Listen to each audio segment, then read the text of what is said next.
Have you been trying to have an out of body experience and nothing seems to be working for you? You're lying there perfectly still, following all of the protocols that you've learned, and either you fall asleep or you get frustrated and start moving, or simply nothing happens at all. Well, you're not alone.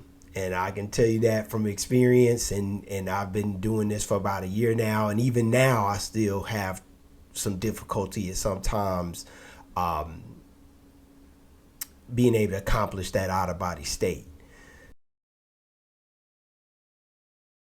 Today, I'm going to break down 7 real reasons why you're struggling to have an OBE. And most importantly, I'm going to talk to you about a few things that you can do to overcome those things. So hit that like button, hit that subscribe button, grab you a journal, and let's begin. So let's start with the biggest trap. Simply put, you're just trying too hard.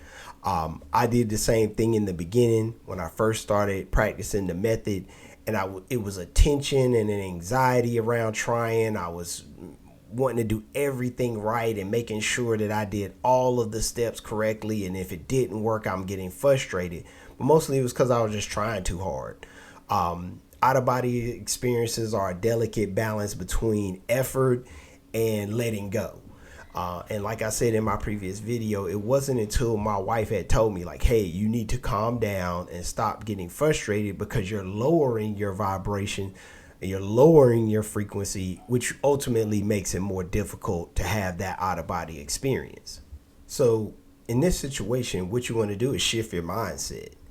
Make the OBE a byproduct of your overall spiritual growth, not the actual goal. When I say that, I mean, if you're coming to this thing and frequency wise, you're not really where you want to be, or you're harboring some negative energy, negative emotions, things like that, that is going to ultimately hinder you from being able to accomplish the OBE state. I think it's very important. You got to relax and let go. You have to be prepared for it not to work, and then understand that that's okay, because this is ultimately a spiritual practice that you're going to do continually for the rest of your life. Like I've always said, my goal is to practice OBEs for the remainder of my time here in the construct. So ultimately, I don't get frustrated as much anymore. I just enjoy that overall experience and make that part of my overall spiritual practice, along with meditation, breath work, things like that. But ultimately, it can work for you every time. It's just that when you start off and you're so tense about it and you feel like it has to happen, ultimately it won't, because what you're doing is you're telling the universe that you don't have the ability to make it happen. By being pressed and being stressed, what you're doing is you're telling that frequency that I don't have the ability to make this happen, and then ultimately you won't make it happen. Reason number 2, your body just isn't relaxed enough. You may think your body is relaxed, but if you are even a little bit tense, your soul isn't going to separate. You need to hit that space between being awake and being asleep. Try a full body progressive relaxation approach before you start your practice. Start at your toes and then mentally shut off each muscle group as you go through your entire body. If you're not at least a little bit floaty, it's probably not going to work. You want to be in that area where you kind of feel like, my body feels weird. Like, just to be quite honest, I know when I'm about to have the experience because my body feels weird. I can feel that shift between my physical body and my soul kind of moving around in my body. And that comes from relaxing your body fully. So start with the toes and kind of just relax each muscle group as you go up, and imagine yourself relaxing those muscle groups. And physically, just let those muscles relax as though you're spreading out over the bed. Number 3, you're just not mentally ready. Even if your body's ready, your mind might be the problem. Me, I get scatterbrained easily. So I'll start thinking about my to-do list. I'll start thinking about what I ate for dinner or what I'm going to eat for dinner, and just thinking about all these different things, and I haven't fully relaxed my mind. If your mind is racing 100 miles per hour, it's going to be hard to even relax the body. So first is relaxing the body, and then it's starting to let those thoughts just float over your mind. And actually, there's a practice I do with that. So what I'll do is I'll let my mind run, like whatever my thoughts are, let those thoughts process and then move on from them. So whatever I've been thinking about during the day, whatever I'm concerned about or stressed out about, let those thoughts run through your mind, let your mind process them, and then let those thoughts go. So I do that probably about 10 minutes. Oh, well, as I'm relaxing the body, my next step for like 10 minutes, I'll just let my mind run, let all the thoughts process, and then kind of go from there. Also, a big part of this practice is meditation. I meditate every morning. And actually, what I'm about to start doing is meditating every night before I go to bed, so that I can kind of calm my body, calm my mind. And through that meditation process, it'll allow me to have a better, more successful opportunity, because I'm more calm. I'm just more calm. I'm just more in a space where now I'm ready to enter into sleep paralysis. I don't have a bunch of thoughts running through my head. My muscles are relaxed. And then I'm actually ready to start the method. So I'm going to actually, and the funny thing about this is I'm not hearing judgment. Everything I'm telling you guys, I'm telling you this because these are things that I've struggled with. Also, you want to practice visualization techniques. So visualize yourself coming out of your body. Visualize what you want to see once you enter the other side. What do you want to see? Start setting the intention of what you want to see. So if you're going to have thoughts about what you are intending to see in that out of body state once you reach it. Number 4 is fear is blocking you. And I'll tell you, this is the biggest struggle I had in the beginning. And I've talked about that in videos and interviews. The biggest struggle is fear of the unknown, fear of what you're going to see when you come out of your body, fear that you may not be able to come back. I know that was a big fear that, I get trapped on the other side and I can't come back. And so all these things are just part of the fear structure that's already been implanted in your life since you were a kid. A lot of everything that we believe and take part in is fear-based. And so the first thing you got to do is you got to lose the fear. And if you watch Darius' videos, you watch my videos, any other videos, you'll see most people who practice OBEs, the first thing they talk about is losing the fear. Because once you lose that, then you can have that you can have that experience. But if you have fear, that's going to build anxiety, which is going to ultimately keep you from being able to achieve the out of body state. When you are putting yourself in sleep paralysis, one thing I often do is I tell myself, nothing can harm me unless I believe it to be so, because that is the absolute truth. Nothing on the other side can harm you unless you believe it to be so. If you watch my other videos, I met with the 4 Lyran beings, and I just told them to move, and they moved. Because I knew in that moment that they couldn't harm me. Now, again, this is after I've had a few experiences and I've already, kind of gotten rid of a lot of that fear. But ultimately, you have to be able to tell yourself, I'm okay with whatever the results are, and I know that nothing can harm me unless I believe it to be so. And if you understand that you have that authority on the other side, that's going to help you ultimately start eliminating that fear. Number 5, your soul body is just untrained. You got to remember, your soul leaves your body every night when you're asleep. You're doing it. You're leaving your body every night. You're just doing it unconsciously. So you're not trained to do this consciously. And most of you never even heard that this was a possibility until recently, like myself. Until a year and some change ago, I didn't even know this was something you could do. So for the better part of my life, I didn't even know this was something I could do. So my soul wasn't trained properly to put, and I wasn't trained properly to put my body in sleep paralysis and then have my soul exit. So again, sometimes it's just you haven't been trained. And so you have to kind of start with things like breath work, again, meditation, things of that nature, to start training your body, start training yourself, your soul, to have more control over your body. You got to remember, the body is just a flesh suit. Like all of this, my hands, my eyes, my face, all this stuff is just a flesh suit. My soul is the driver of this flesh suit. So ultimately, you're training yourself through the OBE practice to give your soul the power to control your body, which it already does subconsciously all the time. Breathe. You don't think to breathe, right? Your soul is the reason why your physical nature works. It is the spark that keeps your body working. So just learning how to first of all, just thinking in terms of that, like, hey, my soul is in control of this body. So that understanding alone will help give your soul more power and give your soul more dominion over your body, even in the natural state. But that's a big piece of it, is learning how to have your soul trained to know what to do, when to exit the body during sleep paralysis and all of that. That's kind of where you get into giving your soul more power, and really just acknowledging your own authority as a unlimited being, as a eternal being, which is what your soul actually is. So understanding that is going to give that soul more power. Number 6, you're just practicing at the wrong time. And I'll be honest with you, I did this last night. So I was practicing last night. But before I got into the practice, I had gone to the gym later at night. I think I went to the gym around like 8 o'clock. So my blood is pumping. I'm all revved up from the workout.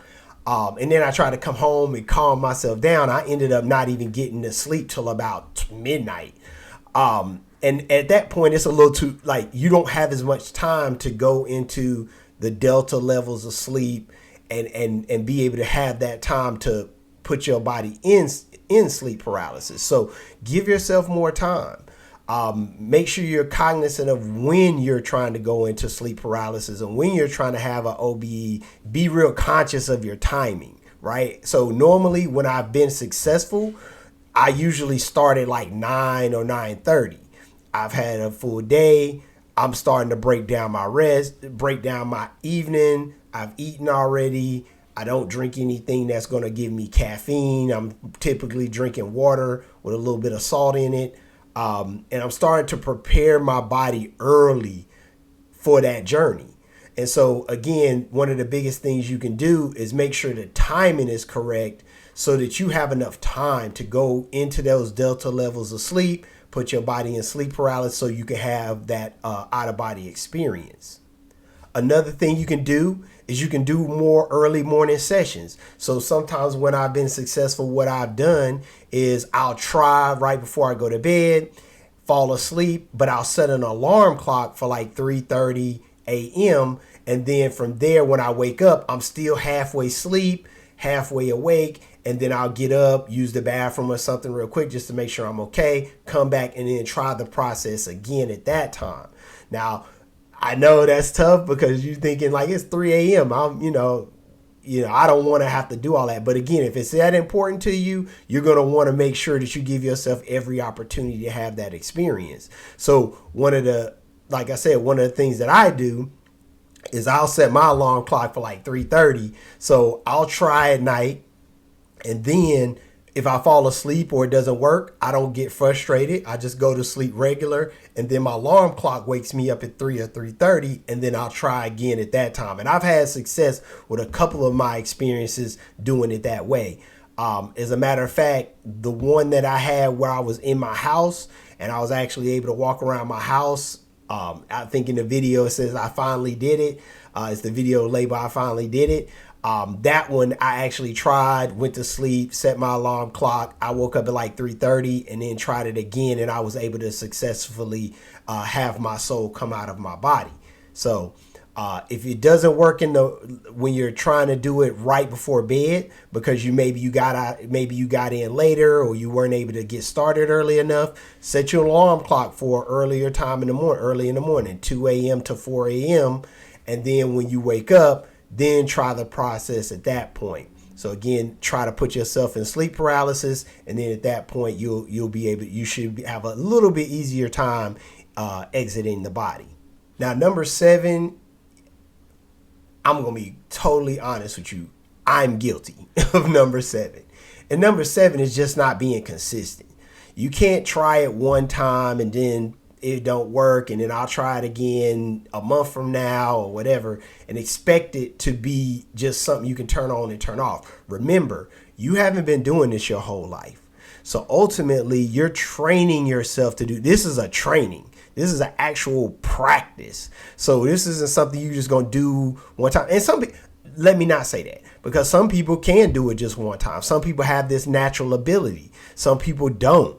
And so if you don't have that natural ability to just put yourself in sleep paralysis and exit the body, then you want to make sure you're consistent in your practice. So you're doing this. When I was most successful, I was doing it I was trying to put myself in sleep paralysis and exit the body at least 3 to 4 times a week. So I mostly do it every night on the weekends, and then on like maybe I'll start Thursday night. So I'll try Thursday night, Friday night, Saturday night, Sunday night. And so it gives me 4 opportunities every week to either have that out of body experience or at least understand what I could have done better to give myself a better chance to have that experience. So I'll be straight up with you guys. That's probably my number one thing, is being consistent. And I've rededicated myself to being consistent in the process, because I've had some experiences, but I want to have longer experiences. I want to have experiences where I get to get more information about the past, about the future, about things that I can see not only within this realm, because again, there's 12 realms. And I've only been to 2 of them really. I've been to realm 1 and realm 2. So I want to be able to explore 3, 4, 5, 6, all the way up to 12. So with that's going to take practice. And so being consistent and dedicating yourself to the practices is key. I've said this many times. I plan on practicing this OBE practice for the rest of my life. So this is not something I just want to do to get a quick euphoric feeling or to get a little bit of information. This is something I want to wake up. I want to be able to remember. I want to remember who I am in my true state. In order for you to get to that level, you have to first understand that this physical plane that we exist in is not our true state. So once you understand that, then it's like, hey, I want to know more about my true state. I want to remember more. I want to discover more. And by doing that, that is going to ultimately help you become more successful in your OBE practices. So set a simple routine. I'm going to do this. Again, my routine is I practice Thursday night through Sunday night. So Thursday night, Friday night, Saturday night, Sunday night. If that doesn't work for you, find a routine that works for you, but find a simple routine that you can stick to. If it's going to be, I'm going to try once a week or twice a week, however many times a week you feel comfortable, you set that routine to try and stick to it. Because ultimately, again, this is a practice like anything else. If you practice, you'll get better at it. If I want to get better at free throws, I got to practice. If I want to get better at cooking, I got to cook more. Whatever it is you want to get better at, you ultimately have to do more of it. So going through this process of putting yourself in sleep paralysis, trying to exit the body, the more you do the practice, ultimately, the better you'll get at it and the easier it'll become. I know people who, my guy Andre, he'll tell you, he's gotten to a point where he doesn't even have to put himself in sleep paralysis. He sets his intention, goes to sleep, and the next thing you know, he's popping out, and he's popping out consciously and able to go and explore. So set yourself a routine. Make sure that you're sticking to that routine and make sure it's something you're being consistent at so that you can ultimately get better at the practice overall. So to recap, here's what you need to do to have more success in your OBE practices. 1, stop forcing it. Just stop forcing it. Stop being anxious about it. Stop getting angry if it's not working. I had to go through that same thing. 2, relax your body. Ultimately, you can't be tense. You can't be locked up. You have to be relaxed. You have to be in a state of relaxation physically in order for your soul to separate from your body. 3, focus your mind. Focus your intention of what you want to do, where you want to go when you do eventually leave your body. Where do you want to go? What do you want to see? Who do you want to see? What do you want to explore? 4, clear unconscious fear.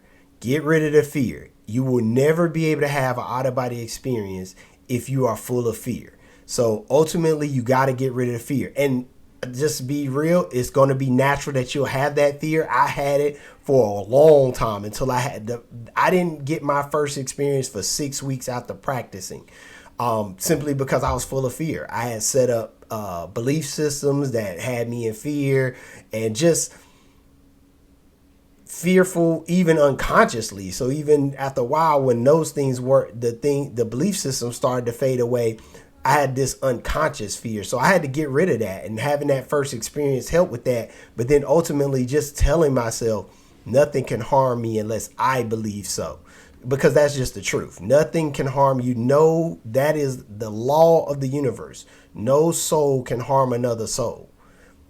Regardless, no soul can harm another soul unless that soul believes that to be so. So you have to know that nothing can harm you. Train your soul. Meditate, breath work, train your soul to understand that I want to be conscious when this is happening, because your soul is doing it every night anyway, like I said. So just train your soul to be conscious of this every time you go into the practice. 6, pick the right times. Again, start really early so that you have time to go through that hour and a half process of putting your body in sleep paralysis. And if it doesn't work, set an alarm clock so you can try it again in the morning, or don't try it all at night. Just go to sleep regular, set your alarm clock for anywhere between 2 to 4 a.m. Wake up and try it in that moment where you kind of are just coming out of sleep paralysis and it's easier to go back into it. And finally, number 7, stay consistent. I mean, there's no real other way to say that. I think that people think this is some kind of flighty thing that only a special few people can do. I'm here to tell you anybody can have an out-of-body experience. You literally are having them every night when you go to sleep. You just want to be able to do it consciously. In order to do that, you're going to need to have a consistent training schedule to get your soul out of your body. So figure out the days and times of the week that you can do it, and stay consistent with doing it at those days and at those times. This process responds to calm and relaxation. It's not going to happen if you're forcing it, right?